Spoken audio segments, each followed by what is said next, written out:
Hey, what is going on, everybody? My name is Julian Miazza, and today I've got a question from my friend Nehemia, who asked, what is it like being married in the Coast Guard? Now, being married in the Coast Guard, one of the better things about it is that you're going to stay inside the U.S. You're not going to be going overseas. It is very circumstantial, and you kind of have to request for that. But you're going to stay inside the U.S. Your family gets to move with you wherever you go. And so it's real nice for being able to stay a part of the family as compared to the other branches, where if you are on deployment, then your family basically has to stay and take care of the home, and you won't be able to get to see them.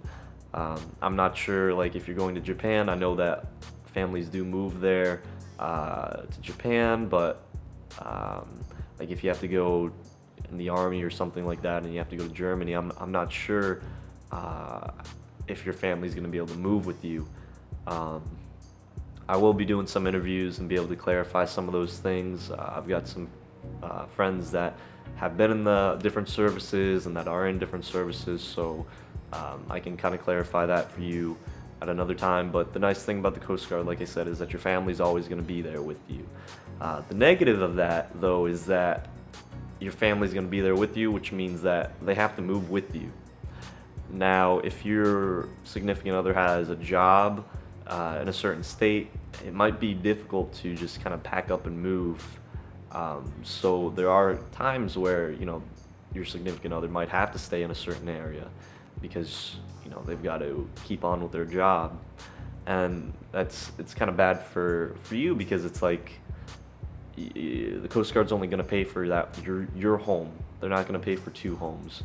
So that's kind of where you have to kind of work things out and try to compromise.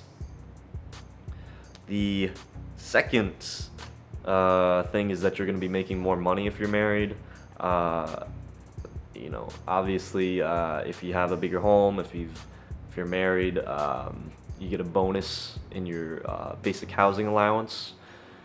So what's nice is if you are maybe getting underway, and let's say you're underway for 6 months or something. One of the longer patrols is 6 months. And you have a home, they're gonna pay for your wife. They're gonna pay and take care of her, and you don't have to worry about that.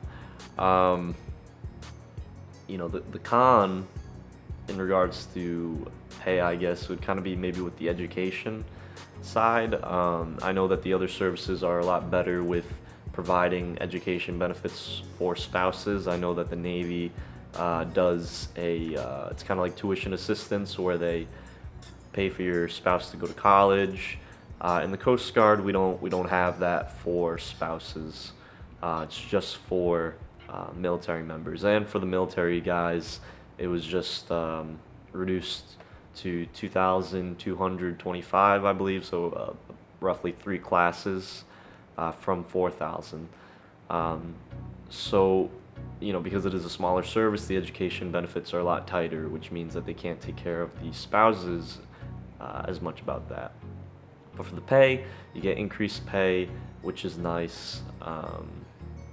Yeah. The housing is a nice thing if you're married. If you're coming into the Coast Guard as a non-rate and you're married and you end up maybe on a boat, if you are married, you can get a home, which is nice. They'll give you a home so you don't have to sleep on a boat. If you're not, then you're going to be stuck on the boat. Another nice thing is that if you're getting underway and you're a non-rate and you have a wife, again, they're going to pay for your home while you're away. If you're not, then you're living on the boat. Sometimes they might not give you basic housing allowance because they'll have government leased housing. Now, the government leased housing, I can't say for certain if they're all wonderful because I've never lived in them, but from what I've heard is that, like here in Tampa, we have, it's not government leased housing, but we have the MacDill Air Force Base that they'll take away your BAH. So whatever your BAH is for your service and your rank, they just take that. But the houses are really, really nice, really big. Um, they cover all the utilities, everything like that, electric.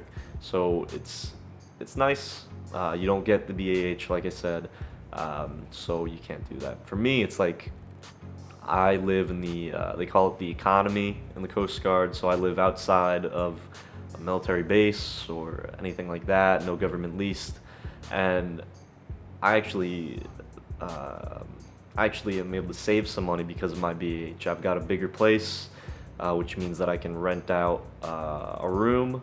So I've got a roommate, and he's able to cover my rent.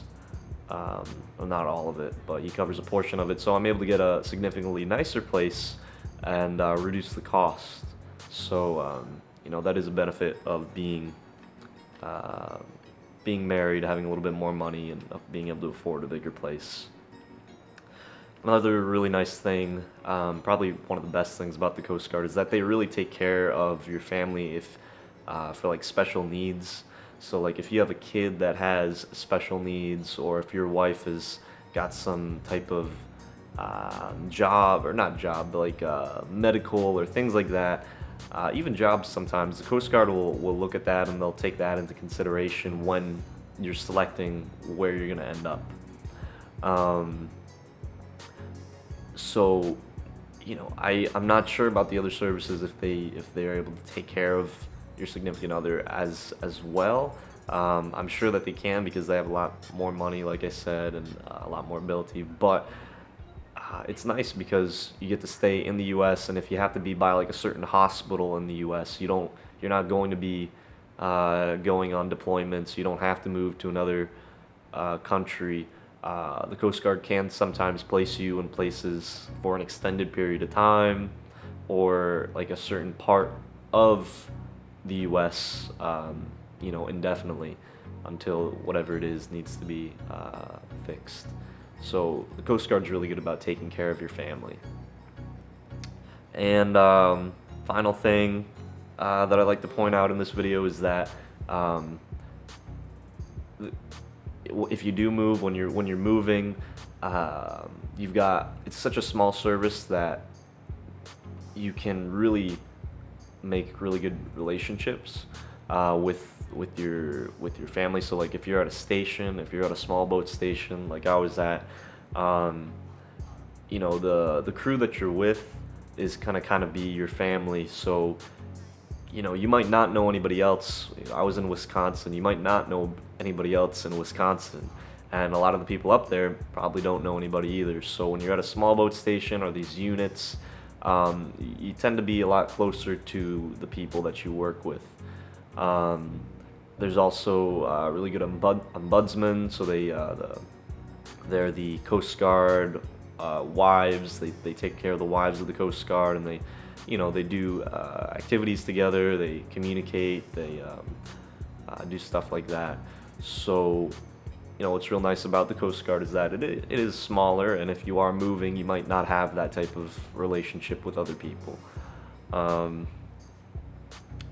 But with that also is that you might end up just kind of being stuck at home if you got just a real small friend circle, and maybe you don't get along with everybody, or whatever the reason, you might be a little bit more isolated from other people as compared to if you just stayed in one place. So that's kind of a brief summary of what it's kind of like being married in the Coast Guard. If you have any other questions, please leave them in the comments section below, and I'll be happy to make a video kind of going over some of the things, the pros and cons and stuff like that. But anyways, I'll talk to you guys later. Peace out.